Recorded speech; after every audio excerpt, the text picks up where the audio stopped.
lazima tusimamie matumizi bora ya fedha. Lazima tusimamie matumizi bora ya fedha za serikali. Lazima tusimamie matumizi bora ya fedha za umma.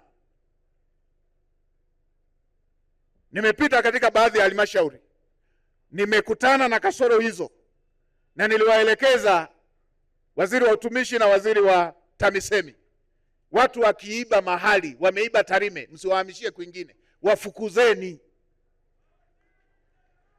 Mwizi, mzembe, mvivu, wala tusihangaike, wala tusiwe na uso wa huruma. Unamhamisha nini? Kwa nini mwizi akaibe na kwingine? Hata kama alishahamishwa, mrudisheni, fukuzeni. Nilipita sehemu moja nikakuta wamegawana milioni 300. Fedha za mradi wa maendeleo wamegawana.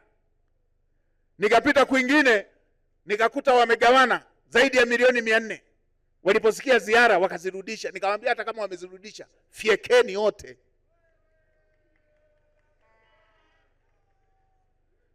Nikapita kwingine kule nikakuta wamefanya matumizi mabaya, na wapo kazini na wameomba fedha zingine, na wenyewe niliwaambia kamateni, wekeni ndani, msiwatoe mpaka hizo fedha zirudi. Tutasimamia matumizi bora ya fedha za umma ili wananchi waweze kunufaika kupitia miradi hiyo ya maendeleo.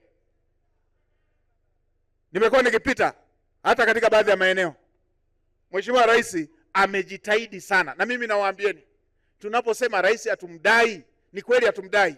Ametekeleza miradi mingi ya maendeleo. Kama tunamchwa huku, hatua zinazotakiwa kuchukuliwa ni kukabiliana na mchwa hao. Na mimi kama msimamizi wa shughuli za serikali, hiyo ni moja ya kazi nitakayofanya.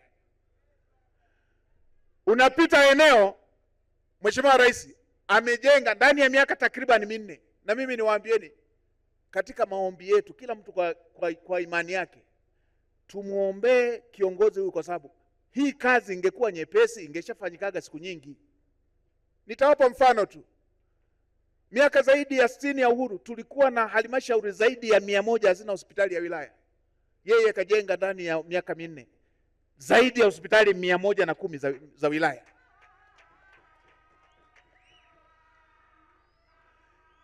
Tulikuwa na tarafa hazina hospitali, vituo vya afya, amejenga zaidi ya vituo 649. Tulikuwa na magari mawili tu ya kuchimba maji nchi nzima. Ndani ya miaka yake 4-5 hii amenunua, kila mkoa una gari lake la kuchimba maji.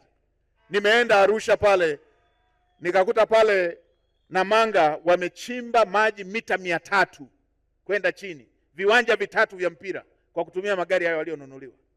Kila mkoa una gari lake. Kila ukanda una gari la kuchimba mabwawa. Kila ukanda una gari la kupima maji yako wapi. Amefanya kazi kiongozi. Sasa na maeneo mengine mengi yakiwemo, kila hospitali za rufaa zimepelekewa MRI, kila hospitali za mikoa zimepelekewa CT scan. Vipimo vile vile unavyoweza kuvikuta India, Marekani, Ulaya vimepelekewa kwenye hospitali zetu za mikoa. Hii ni aina ya kiongozi anayejali maisha ya watu. Sasa ninachosema ni nini? Jambo la kiutawala ambalo hizo lawama hapaswi kupelekewa rais. Amejenga hospitali, ameleta madaktari, ameleta vifaa vya vipimo, ameleta bajeti ya dawa. Tunapokwenda kwenye usimamizi tunaambiwa kwenye taarifa utoshelevu wa dawa 95%. Lakini inatokea kila mgonjwa akienda hospitalini anaambiwa akanunue dawa mtaani.